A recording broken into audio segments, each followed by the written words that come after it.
property in Lafayette. Did I get that right, Bernie? I think that's the way Mr. Comeaux, Tax Assessor Conrad Comeaux, joins us. That's probably a great way to say it, movable property. But even saying that, people don't really know what that means. So is that like the stuff on the shelves, or? It's everything inside of a business, whether it's the furniture, the chairs, the desks, the computers, or the equipment out back, the forklifts, the lift trucks, whatever, cranes, you name it, everything that you can move in a business, as opposed to immovable property, which is the land and the buildings. So in movable property, that's what we're talking about. And people don't know too much about that because we don't pay property taxes on our personal residential movable property. But I'd have a lot less stuff if we did. Yeah, I think we'd all have a lot less. We might actually clean out that closet we've been ignoring. Yeah, that's for sure. But anyway, businesses have, all the equipment and whatnot. And then it's also the inventory in the stores. Yep. So you go into Walmart, for instance, and you see all the clothing and the food and whatnot. Well, that's inventory, and they pay taxes on that as well. Now, there is an inventory tax credit that they get back from the state, but they still have to pay taxes on it. So, what we do in our office is collect all this information, and, you don't stop to think about it until you start really digging into the numbers, and you go, oh, my gosh. So, having said that, compare it to, I remember being a little kid, and 82-ish, 83-ish, 84-ish. Yeah. I was about 10, 11, somewhere in that ballpark. And I remember going to the store and asking my mom, I always saw the Chiquita stickers on the bananas, but then there were these stickers that said Lafayette, I believe. And Mom, what is this? Why are they doing this? And her explaining the whole thing about people saying, okay, well, the oil and gas industry is bottomed out. But in Lafayette, we believe in ourselves, we believe in our ingenuity and our ability, and we're going to come back from what's been tough. So can you compare now versus then? We've had some rough roads, but there are some positives that are there. Well, the biggest thing or biggest difference between now and what happened in the mid-'80s, because in the mid-'80s I was actually in the oil field and had to lay myself off from my own company. Gosh. Yeah, and the difference is in real property, real estate. The real estate values, real property values haven't fallen through the floor like they did in the 80s. And that has helped to prop up the tax base, actually, because in the 80s, real property and movable property both fell through the floor, creating huge holes in the revenue stream for local governments. Today, however, what's happened is that real property has propped up personal property or movable property so that we haven't gone in the tank revenue-wise. Now, this year we got lucky and just pretty much broke even compared to last year. But if you look at it even deeper, the losses in the movable property are huge. For instance, tell me inventories. That's everything that people keep on the shelf, businesses keep on the shelves. The T-shirts, the shoes, the whatever. Whatever, the food dropped $75.5 million from 2016 to 2017.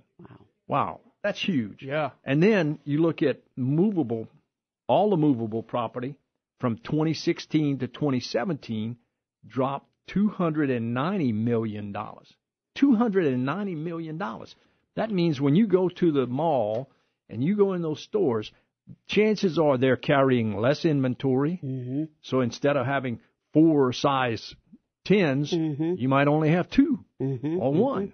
They're not going to carry the inventory because the sales haven't been there. Same thing, and a large part of this, of course, is the oil and gas industry, where a lot of these companies, huge companies, Halliburton and Baker Hughes, whomever, they have taken those inventories and either not bought them and brought them here, or they've moved them elsewhere where there is business, West Texas, for instance. So you have a great movement of equipment, not only their inventory, but their equipment that they rent out. rental equipment. Well, because that's where it's needed. That's huge. That's where it's needed. That's and right. if they're not using it here, why keep it here? Well, how much is this impacted by dealerships? Because you have cars sitting on lots. Does that work the same way, boats and equipment? That's the same thing. That's inventory. Mm-hmm. But from what I've heard, the car dealers are doing fairly well. They're not really hurting. I bet the boat dealers though might be saying something else. All the RVs, maybe, yeah. you know, the fun stuff where people aren't buying the fun stuff anymore. But and let me give you another few numbers to ponder here. 2015 was actually the high year, and then things started dropping off. Inventory between 2015 and 2017 dropped $344 million. That's staggering.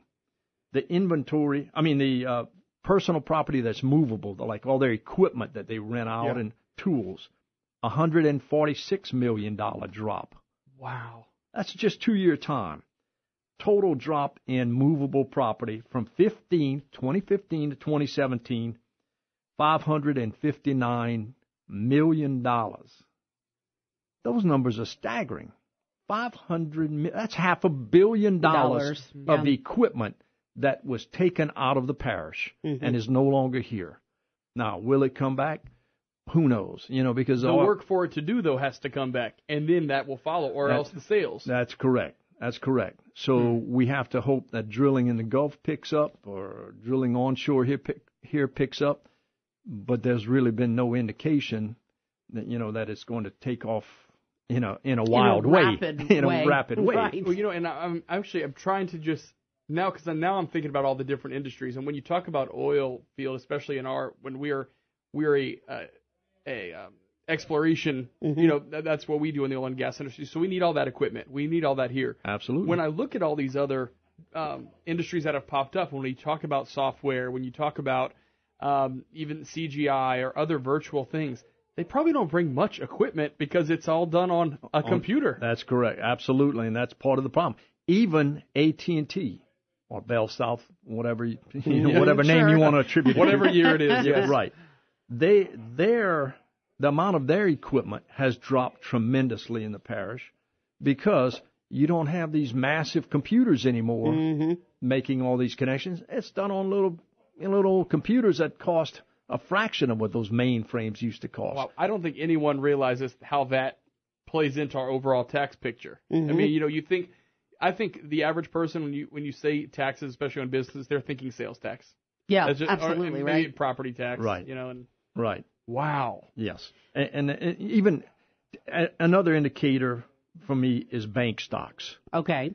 You look at financial institutions in that 2-year period from 15 to 17, bank stocks dropped $24 million.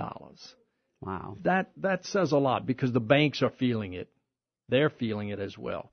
So when this thing started out, there were a few of these sectors that were affected. The longer it lasts, the more you have the trickle-down effect of the oil economy going south on us, and it's starting to affect other businesses. Now, thank goodness it hasn't affected the real property, but in speaking to a local banker a couple of years ago, he said, some of these guys that lost their jobs in the oil field here went to Lake Charles or Baton Rouge and maybe found jobs there, but kept their homes here, and they're meeting their payments and whatnot. Yeah.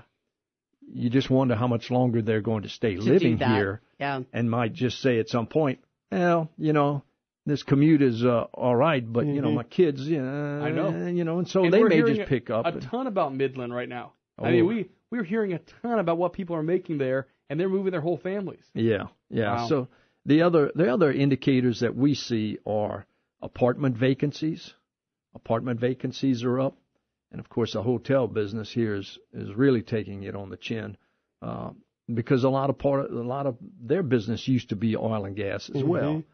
People coming in to help and staying for a few days or whatnot, and that's down as well. So we're just seeing it, unfortunately, across the board. Wow. A variety of all the different sectors. Yeah. Wow. Well, all we can do is keep our fingers crossed. We can hope that, as it does come back, we hope, maybe it'll be a little bit faster than what we're hoping. We're hoping. And thank you for explaining this to us. Well, you're welcome. Sharing the info. If anybody has any questions, they can feel free to call my office, and we'll tell them whatever they need to know, we hope. Yeah, definitely.